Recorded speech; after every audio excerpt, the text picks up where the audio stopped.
Fala galera do canal WWE em geral, aqui é o Zezo trazendo pra vocês mais um vídeo. Galera, sejam bem-vindos a mais um podcast para falarmos sobre o show da WWE. Nesse caso, faremos a análise geral do show do Stamping Grounds. Sim, Stamping Grounds, um novo pay-per-view da WWE que ocorreu nesse ano de 2019. De última hora, inclusive, foi anunciado ele ali e tal. Não tinha nem muita gente lembrando que teria um show desse. Inclusive, no dia em si desse pay-per-view aí que ocorreu nesse último domingo, muita gente nem sabia que tinha pay-per-view, porque tava todo mundo esperando o Extreme Rules, porque naturalmente seria ele, e aí surgiu esse Stamping Grounds aí do nada. E a expectativa, inclusive, era zero, porque era um card bem repetido do que foi os últimos shows da WWE, tanto o Money in the Bank como também o Super Showdown. E no fim das contas, ele acabou superando as expectativas. E quando eu digo superou as expectativas, é porque as expectativas eram extremamente baixas. Era tipo quase zero ali. Muita gente nem sequer quis assistir. E aí, depois de acontecer, você viu que quase em todas as lutas você conseguiu se entreter ali. Pelo menos a maioria, claro, que aí cada um vai do seu gosto pessoal. Então você termina o show ali de uma forma mais positiva do que você imaginava. Se a expectativa era 0, era 2, era 3, foi um show pelo menos nota 7, a gente pode colocar assim, 7 para cima, 7,5, alguns colocaram até 8, mostrando que meio que foi um show assim que agradou a maioria, né? Então vamos falar sobre ele aqui. Já vou falando até inclusive do kickoff, porque teve um combate muito bom desde o pré-show, né? A gente teve lá os Cruiserweights batalhando lá, um combate triplo do Drew Gulak, do Tony Nese e do Akira Tozawa pelo título Cruiserweight. E aí, geralmente eu nem assisto esses combates Cruiserweights, mas esse eu resolvi assistir e tal, só tava sem nada pra fazer, porque, assim, era kickoff, eu assisto, mas não em kickoff. E aí eu resolvi assistir, só que aí então o combate foi pegando cada vez mais ritmo, foi ficando animado, foi ficando disputado, o público tava animado também, tava junto na luta, e eu fui até me surpreendendo, tipo, caraca, velho. O combate tá muito bom mesmo, parece até que aqueles combates que bookam no NXT, né? E aí vale lembrar que o 205 Live hoje está nas mãos do Triple H. E aí realmente foi ficando legal, até que no final lá o Drew Gulak conseguiu sair vitorioso, conseguiu ali aproveitar uma bela sequência e vencer o combate ao novo campeão Cruiserweight da WWE. Eu fiquei muito feliz porque eu gosto do Drew Gulak há muito tempo, há mais de 2 anos aí a gente pode colocar. E ele, da antiga geração, acho que foi o único ali que não tinha pegado ainda o título Cruiserweight, daquela primeira safra que veio do 205 Live lá. Alguns saíram da WWE, os que saíram, inclusive, até já foram campeões. Tem uns que nem aparecem nos shows direito. E o Drew Gulak ainda não tinha ganhado. O Drew Gulak que agora finalmente ganhou. Fiquei bem contente por ele. E já começamos um show bastante otimista dessa maneira, né? O Drew Gulak ali ganhando um cinturão. Pelo menos o Tony Nese não segurou por muito tempo, igual eu pensei que poderia acontecer, já que geralmente aí trocas de campeões cruiserweights ultimamente estavam demorando para ocorrer, né? Aí, começando o show principal, e antes de tudo não esquece de deixar seu like e se inscrever no canal se você está assistindo, a gente teve lá o combate feminino pelo título do Raw, né? Becky Lynch contra Lacey Evans. Era mais um combate que era assim de algo repetido, porque elas já haviam lutado no Money in the Bank, com a diferença de que a Becky Lynch também tinha lutado com a Charlotte naquele Money in the Bank, não só com a Lacey Evans. E dessa vez, então, ali elas tinham seguido a feud, e aí iriam lutar pela segunda vez ali pelo título. E o combate ele começou meio ruinzinho, a Becky Lynch cometeu alguns bots ali, teve um que foi bem ridículo, que ela poderia até ter improvisado ali e acabou ali não fazendo nada. Só que depois eu até fui gostando da luta, a luta eu acho que até foi assim, ficando mais animada, foi ficando mais interessante. A Lacey Evans mostrando um pouco mais do que ela fazia em ringue. E o público também na arena, desde lá da combate do Cruiserweight já estavam animados. Nesse combate também seguiram animados, embora a maioria ali torcendo para Becky Lynch, claro, aquele clubismo de sempre que a gente conhece. E aí no final, depois a Becky Lynch dessa vez não fez um final de luta, como que eu posso dizer, tão assim ridículo igual estava sendo nos últimos combates, né? Ela foi apelona, pegou ali no braço, não durou 2 segundos, a Lacey Evans já deu até paute, mas ao menos não foi errado, não rolou bot no fim. E aí então ela foi e saiu vitoriosa ali, saiu se mantendo como a campeã feminina do Raw. Era o que eu imaginava mesmo, eu não acreditava muito na Lacey Evans pegando o título feminino do Raw Porque a campeã é a Becky Lynch, porque a Becky Lynch é a principal nome feminino do momento, vem sendo isso um pouco antes da WrestleMania e depois ainda continua sendo. Então seria estranho assim, um pouco depois da WrestleMania ela já tá sem os 2 títulos que estava. Acho que pelo menos um deles ela levaria até o SummerSlam e esse deverá ser o título do Raw, então, que ela irá levar, né? E então aí, começando o show dessa forma, com um combate ali, a gente pode chamar de razoável. Nenhum show semanal a gente elogiaria, né? A gente elogiaria um combate desse, eu acho, né? Aí depois a gente teve lá uma entrada do Sami Zayn, entrada do Kevin Owens, que eles iam ter ali um combate contra o New Day, né? Um combate de duplas. Outro combate ali que se imagina que geralmente vai acontecer em um show semanal e não exatamente em um pay-per-view. Mas foi bom também, foi um combate animado também. O New Day, ele faz bons combates de duplas e o pessoal às vezes até esquece disso, mas o New Day, quando chega em pay-per-view principalmente, é impressionante como eles se transformam ali. Big E, o Xavier, o próprio Kofi também quando está nessas lutas assim. E aí, é o que eu digo, né? Eles bem que os shows semanais da WWE poderiam ter o nível de lutas que teve nesse pay-per-view aí do Stamping Grounds, porque é o nível que eu acho que um show semanal eu gostaria de ter, sabe? Tá tudo errado. O nível dos combates que deveriam ser nos shows semanais estava acontecendo em pay-per-view. E no show semanal tá acontecendo algo pior. Ou então as lutas assim não nem pra ser avaliadas, sabe? Mas ok, foi um bom combate também, foi animado. Teve diversos momentos onde você pensou que a luta acabaria e não acabou. Que é isso que eu acho que é o mais legal, você ter vários momentos onde você acha que agora vai fechar, porque você, claro, tem suas torcidas. Então há momentos ali que você acha que seu superstar favorito vai vencer, mas ele não vence. E há momentos que você acha que ele vai perder, mas ele não perde, aí você comemora das duas formas ali e tal, até que chega no fim dele ali, depois de uma sequência lá com o Big E fazendo Spear no Sami Zayn. Dentro do ringue, o Kevin Owens reverteu lá um golpe do Xavier, fez um stunner nele e venceu a luta ali, o Kevin Owens ao lado do Sami Zayn, né? Que milagre! Kevin Owens e Sami Zayn vencendo e ainda vencendo sem precisar roubar, né? Detalhe, que geralmente quando eles vencem raramente é roubando, dessa vez não precisou disso. O que pode dar um indício de que talvez os dois entrem na divisão de duplas. Talvez os dois ali se tornem campeões de duplas. Vale lembrar que o Sami Zayn, no papel, ele é do Raw e o Kevin Owens é do SmackDown. Só que aí tem essa regra de Coringa. Agora tá uma bagunça, que por sinal a regra é de 3 em 3, mas tá indo até mais de 3 nos shows. Então talvez a WWE ignore isso e faça os dois realmente virarem uma dupla definitiva e ir em busca do título de duplas, né? Em qual dos dois shows? Aí já não sei. No SmackDown você tá com o Daniel Bryan e o Eric Rowan agora no momento, então não acho que seria muito lá. Eu acho que acabaria sendo lá no Raw mesmo.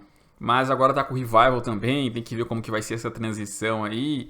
Se os Usos vão pegar do Revival, eu acho que podem pegar. E aí depois lá no SummerSlam, quem sabe se tem um Kevin Owens e Sami Zayn contra Jimmy J. Uso, eu acho que seria uma luta assim espetacular, né?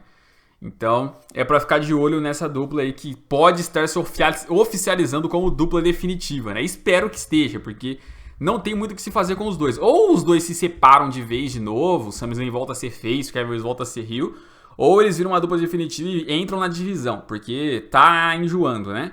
Bom, aí a gente teve também lá o combate pelo título americano do Samoa Joe contra o Ricochet. Um combate ali, então, válido pelo United States Championship. E aí eu comentava, inclusive, no último podcast, né, sobre o fato do Ricochet ter sido escolhido para enfrentar o Samoa Joe. Porque, assim, era na semana já do Stamping Grounds, não dava tempo do Samoa Joe rivalizar com ninguém. As opções que a gente tinha naquele combate lá que rolou era o Cesaro e o Bobby Lashley, que eram heel.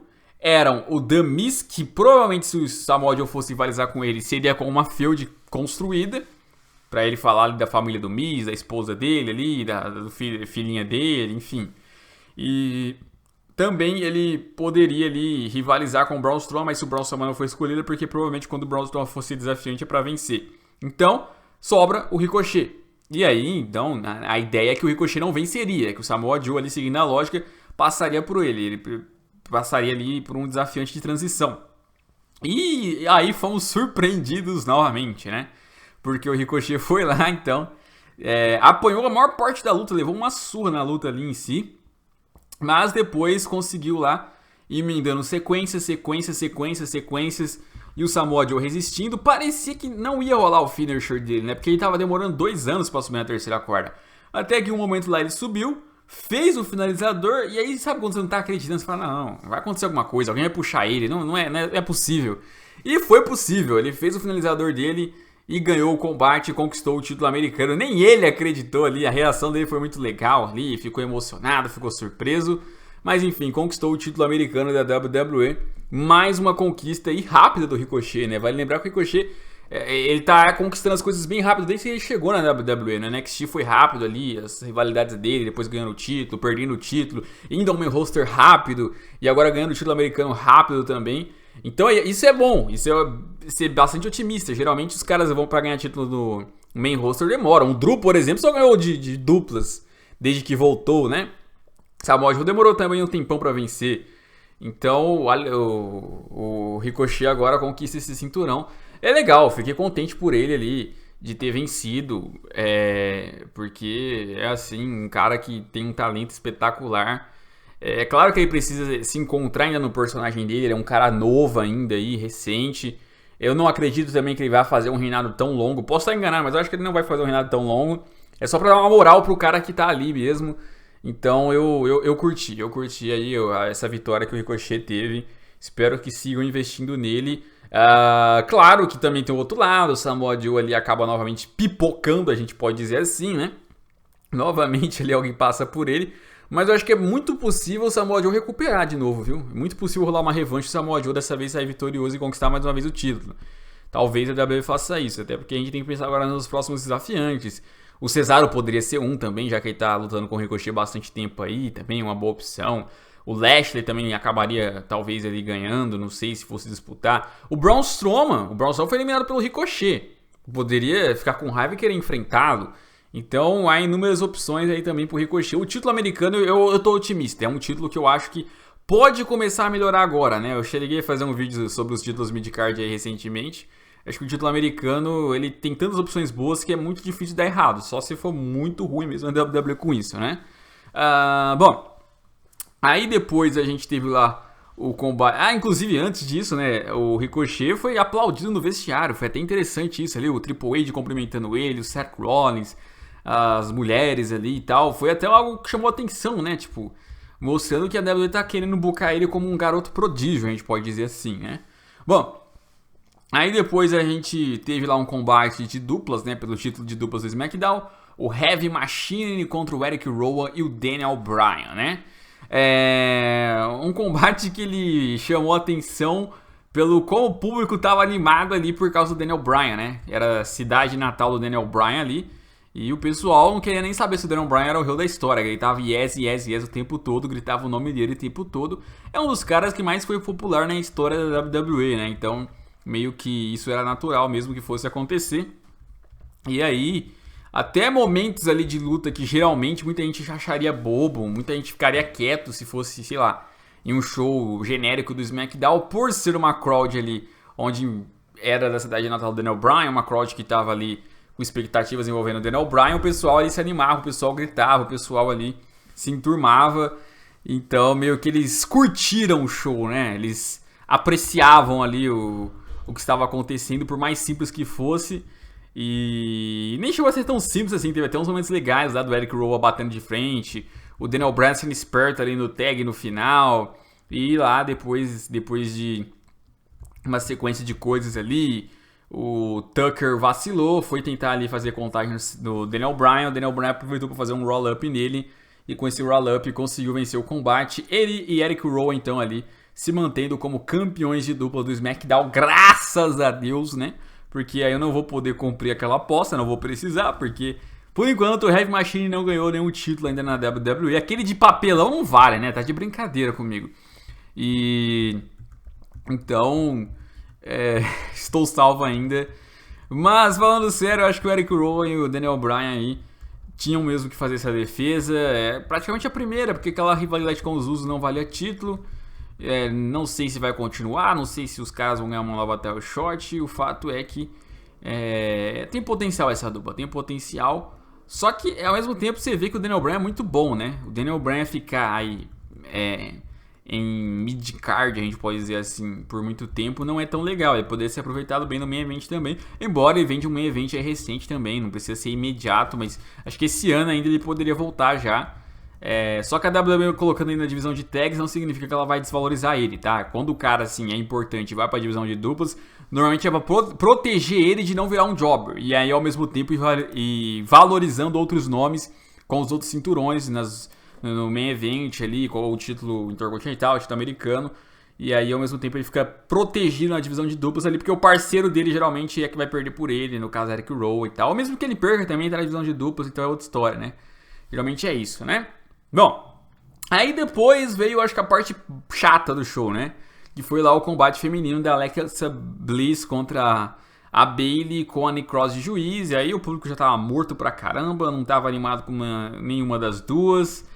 E o combate foi simples também. O fato é que o que chamou a atenção mesmo foi o finalzinho, quando a Alexa Bliss estava boa, estava bem, sem precisar da ajuda da Nikki Cross. Só que quando ela fazia lá o finalizador dela na terceira corda, ela foi atrapalhada pela Nikki Cross. A Nikki Cross do nada ali apareceu e tirou a atenção da Alexa, né? O motivo não sabemos. E aí, a Alexa Bliss foi tentar fazer ali então o giro e a Bayley aproveitou e colocou o joelho, fez o Bayley to Bayley depois e venceu a luta, né? E aí então a Alexa Bliss depois não entendeu com a Nikki Cross ali porque que tinha acontecido aquilo. E aí que tá, né? Será que a Nikki Cross não é burrinha igual parece ser? Será que a Nikki Cross meio que sabe muito bem o que a Alexa tá fazendo com ela e só tá se fazendo de sonsa, tá? Tipo, fingindo ali de burra, que ela atrapalhou sem querer, mas no fim das contas ela tá fazendo de propósito e porque ela sabe o que a Alexa Bliss tá tentando fazer com ela. Será que não faz parte da gimmick dela? Seria muito legal, né? Se ela, tipo assim, tá só fingindo ser burra, mas no fim das contas sabe muito bem quem é a Alexa, o que a Alexa faz e meio que enganar ela certinho, né? Seria demais isso, mas veremos aí pra frente que isso vai acontecer. Bayley segue como campeã, pelo menos não perdeu o título tão rápido igual da outra vez.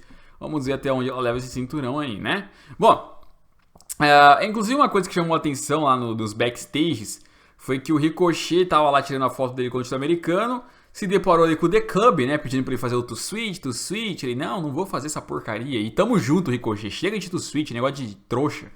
E aí o AJ Styles veio junto também ali, deu parabéns pra ele, mas falou que quer o Ricochet no próximo Raw, tipo, já dando a entender ali que ele quer o título americano, e mostrando que ele tá junto com o The Club de novo, mostrando talvez que ele possa estar fazendo uma heel turn de novo, né. Então, podemos estar aí vendo uma heel turn, AJ Styles vindo, podemos estar vendo o The Club de fato se unindo, e podemos estar, quem sabe, vendo um combate futuro de AJ Styles contra Ricochet. Que com liberdade, meus amigos, pode ser um combate assim de encher os olhos. Um combate incrível dos dois. Veremos aí se isso vai se concretizar ou não. Mas os dois aí têm um talento extremo. Não me lembro se eles já lutaram fora da WWE ou não. Vocês aí vão saber. Se tem alguma luta exemplo, alguma luta modelo que eles já fizeram. Então, veremos, meus amigos. Quem sabe? Aí é o que eu tô falando. O título americano, cara, tá com um potencial grande. Veremos. Bom, aí depois a gente foi pro combate lá do Drew McIntyre contra o Roman Reigns com o Shane ali de manager. Os dois ali iam pra uma luta. Já começou naquele estilo Roman, né? Nem tem a entrada direita, ele já vai pra cima do Drew, já começa a pancadaria. Aí já tenta atacar o Shane. Aí já salta por cima das cordas ali, vai brigar no meio da galera. Aí depois o Drew reage ali e domina a luta, né? Começa a dar uma surra aí no Roman Reigns no resto da luta. E batendo. Algumas vezes aí o juiz não via e o Shane McMahon interferia ali e tal, fazendo com que o Roman acabasse perdendo a concentração no combate. Mas depois começa aquela sequência pesada, o Roman Reigns ataca fora do ringue, ataca dentro do ringue, aquele estilo Supermanzão dele e tal. Quando ele faz o Spear ali no Drew, o Shane McMahon puxa o juiz, joga o juiz pra fora. Dentro do ringue, ele faz um coast to coast ali no Roman Reigns. E aí, então, joga o juiz para dentro do ringue de novo, só pro Drew McIntyre fazer a contagem. Só que demorou um pouco e com isso o Roman Reigns conseguiu dar kick out ainda no 2 e se manter no combate, né? E aí a luta seguiu, de novo o Roman Reigns ali dominando.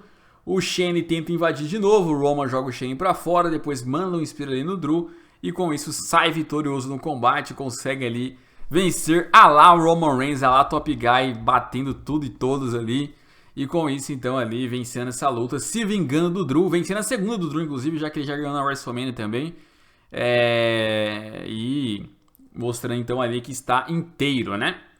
Eu acharia muito estranho o Roman Reigns perder realmente Não pro Drew, mas perder 2 pay-per-views seguidos, já que ele já perdeu pro Shane, que eu acho que lá foi a surpresa, realmente. E então, no próximo Raw, inclusive, o Shane avisou que ele quer um combate do Roma contra ele e o Drew, um combate range cap. E assim, há um tempo atrás haviam especulações de que no Extreme Rules a gente ia ter um combate ali, range cap no Extreme Rules, do Roman Reigns contra o Drew McIntyre e o Shane McMahon. Se ele anunciou isso pro Raw, então eu acho que é possível a gente ter sim no Extreme Rules um combate range cap, porque talvez esse combate do Raw aí acabe por desqualificação, sabe? Eles acabem atacando o Roman Reigns ali, dando cadeiradas nele e tal. E aí o Shane, como é o comandante, vai falar: quer saber? Da próxima vez que a gente for marcar um combate range cap, vamos tirar ali as regras da luta. Assim a gente pode dominar o Roman Reigns aí os dois ao mesmo tempo. E aí acontecer isso. Acontecer ali o Drew e o Shane enfrentando o Roman Reigns no Extreme Rules sem regras. Uma Extreme Rules match range cap, sabe? Inovar. Seria tipo isso. É o que eu imagino. Tipo a que eu fiz aí recentemente no meu debut lá com o Wayne Jacobs no WWE 2K19 no modo história, né?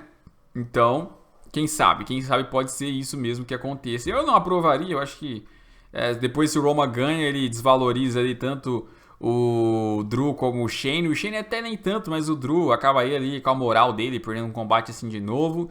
E só se o Drew ganhasse depois do Roman, mas também com a ajuda do Shane ali no combate, nem credibiliza tanto assim. Mas veremos onde isso vai nos levar. Também eu acho que deve ser o ponto final. O Extreme Rules deve ser o ponto final dessa feud aí. Depois o Roman Reigns deve voltar pro main event e o Drew já não sei, né? Bom, aí depois a gente teve lá um combate Steel Cage, né? Dentro da jaula do Kofi Kingston contra o Dolph Ziggler pelo título mundial.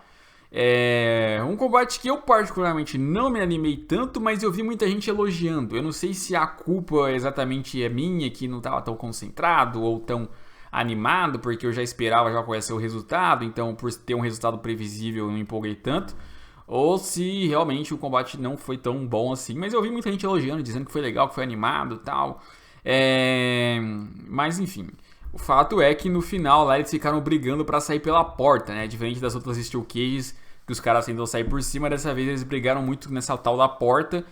O Ziggler chegou até perto de sair dessa porta aí, mas aí do nada o Kofi Kingston foi correndo, né? E quando o Kofi Kingston levantou, eu imaginei realmente que ele ia fazer alguma coisa assim, alguma mitagem de pular antes. Mas não um Suicide Dive, o cara realmente fez um Suicide Dive, o nome mesmo, Suicida. O maluco, ele deu um salto ali com tudo no meio, um pedacinho da corda, caindo ali tudo de mau jeito, com o pescoço em tudo. Rapaz, e aí no fim das contas, ele conseguiu ali chegar antes fora do ringue, então saiu vitorioso, como são as regras da luta. Então o nosso querido Kofi Kingston se manteve como campeão aí mundial. Tava lá o Big E comemorando com ele, Kofi Kingston comemorando com ele.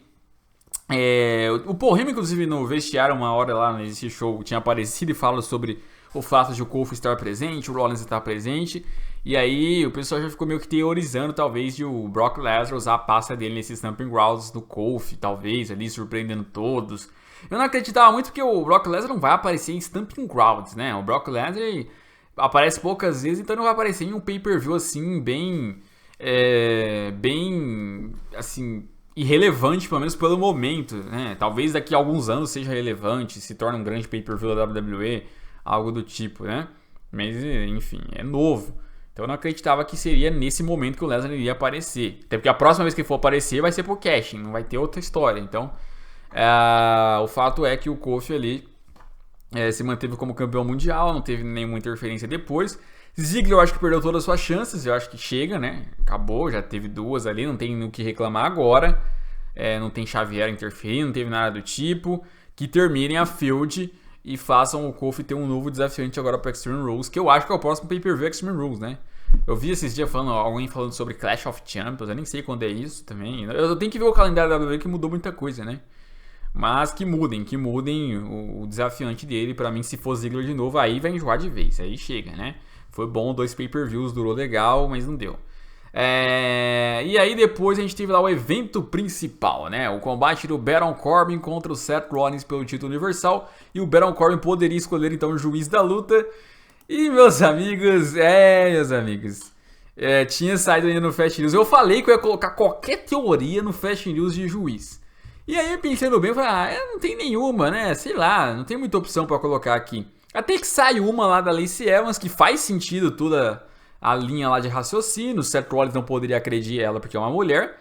E ao mesmo tempo, ela tem raiva ali da Becky Lynch, que está namorando com o Seth Rollins. E não é um namoro só na vida real. A WWE começou a colocar isso na TV ali. Várias vezes o Seth Rollins e a Becky Lynch se encontravam no backstage ali, se olhavam, tipo, ninguém entendia porquê, e agora fazia sentido, porque poderia ser exatamente essa a razão, a Lacey Evans vir e ser a juíza. E eu botei isso no Fast News porque eu acreditava mesmo que seria isso, e foi isso, né? Acabou ali então que a Lacey Evans foi a juíza ali, o Corbin colocou ela, foi uma bela tática. E aí é um combate bem engraçado, porque aí a Lacey Evans vem como juiz, o Corbin começa a dar uma surra ali no Seth Rollins antes da luta começar, com cadeiradas e tal, então já toma vantagem. E a luta começa. E aí o público lá da arena, o público odeia o Corbin. O Corbin é um heel espetacular, cara. Você não vê o Corbin ser ovacionado. O Corbin ele realmente é heel raiz. Ninguém gosta dele nas arenas. O pessoal só sabe vai a ele o tempo todo, tá ligado? E aí o público putaço, gritando pela Becky também, já que a Lacey tava lá no ringue, óbvio. Xingando o Corbin. E aí começaram a gritar Daniel Bryan, começaram a gritar CM Punk. Enfim, gritaram de tudo lá durante a luta, durante os tempos que o Corbin estava mandando. Aí o Seth Rollins começou a reagir na luta, começou a dar os seus lampejos ali que ele costuma dar. Só que toda hora que ele ia pra contagem, a Lacey Evans ali dava uma atrasada, contava devagar ali e tal. Acabava ali fazendo uma contagem bem em lambança. E aí teve vários momentos de roubo na luta, né? Ele ia pra contagem, aí o Corbin ficava muito tempo fora do ringue, ela não contava. Teve uma hora que o Seth Rollins fez um powerbomb ali, o Corbin quebrando a mesa também, pediu pra ela contar até 10. Ela chegou a contar até 8, 9, e aí depois ela resolveu mudar a regra do combate no meio da luta, né? E aí foi um absurdo, Seth Rollins discutindo com ela e tal. E o público ali putaço com a Lacey também e animado com o Seth Rollins, né? Então foi uma luta assim que tava começando a entreter o público, né?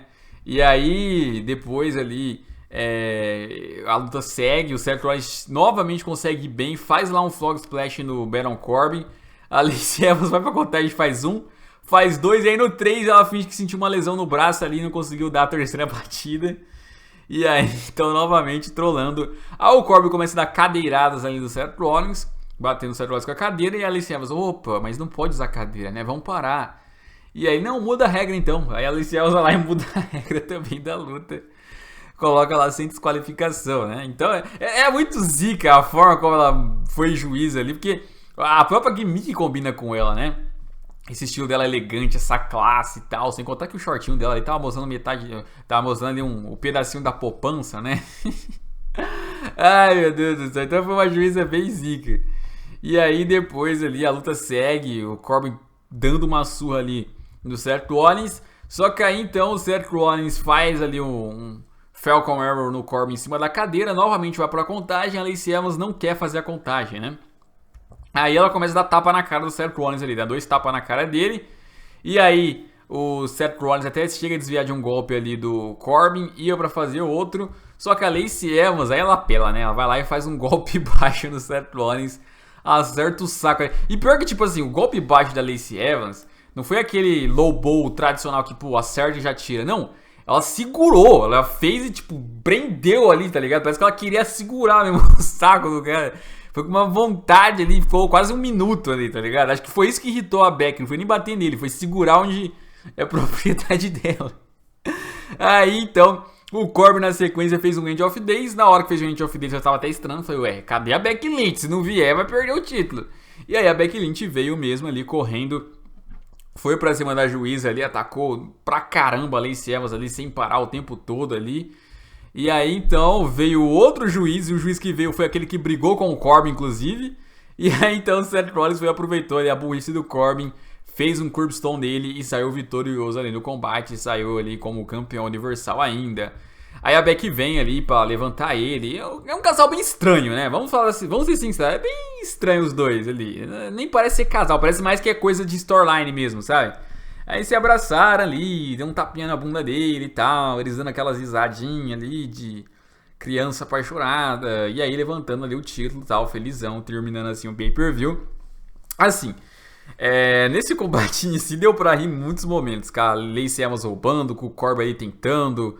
depois da interferência da Becky. Então foi um combate assim, que animou o público e tal. É o combate lá da WWE. Você não vai ver coisas acontecendo nessa luta em outra empresa, só na WWE mesmo que foca o entretenimento, né? Isso é assim desde os anos 80. Em alguns momentos não são iguais a esse exatamente, mas em certos anos acontece. Por exemplo, o reinado do CM Punk, que a galera tanto elogia, ficou uns 3 meses lá tendo uma rivalidade do Bryan, do Kane, do CM Punk envolvendo a AJ Lee. Quem amaria a AJ Lee, quem ficaria com a AJ Lee, um negócio de casais lá também. Então muita gente também cita o reinado do CM Punk como exemplo, mas teve também até lá nesses momentos assim, né? Então, se for algo ocasional para esse pay-per-view, eu gostei. Pra mim o problema vai ser se eles quiserem fazer ali rivalidade de casaizinhos depois. Querer juntar Seth Beck contra Corbin e Lacey Evans a partir de agora. E aí a feud ser uma feud ali de 2 contra 2, os dois casais ali e tal. Brigando, quem sabe até lutando em pay-per-view, um combate misto. Assim, se fizer no próximo Raw um combate misto, ótimo, tá bom. Aí acaba por aí. Mas vamos parar com esse negócio de querer fazer no próximo pay-per-view, porque você tá falando de um título principal aí do Raw, né? E aí, se eu utilizar isso pra fazer coisas de casais, não vai dar muito certo. Vai animar o público da arena? Com certeza, porque igual eu falei, o público de arena e de main roster é diferente. Pode estar tendo um combate excelente aí do ringue, eles não ficam animados até sair o finish. Mas se apareceu casaizinhos pra lutar, pronto. Aí levanta todo mundo, grita, coloca cartaz. É uma brincadeira, né? Mas ok. Então, ocasionalmente foi bem legal, foi bem divertido.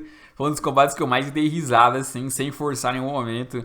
Então, é válido também esse tipo de entretenimento, embora aí eu ache que tem que parar por aí também, né? Que não dê sequência, porque senão já vai varzear muito, né? Comentem o que vocês acharam desse pay-per-view de cada segmento, suas expectativas. Eu acho, inclusive, que o Seth Rollins precisa de um novo desafiante, mas não acho que vai rolar. Eu acho que ainda vai seguir sendo o Corbin. Bom, deixa o like, se inscreva no canal. Até a próxima e fui!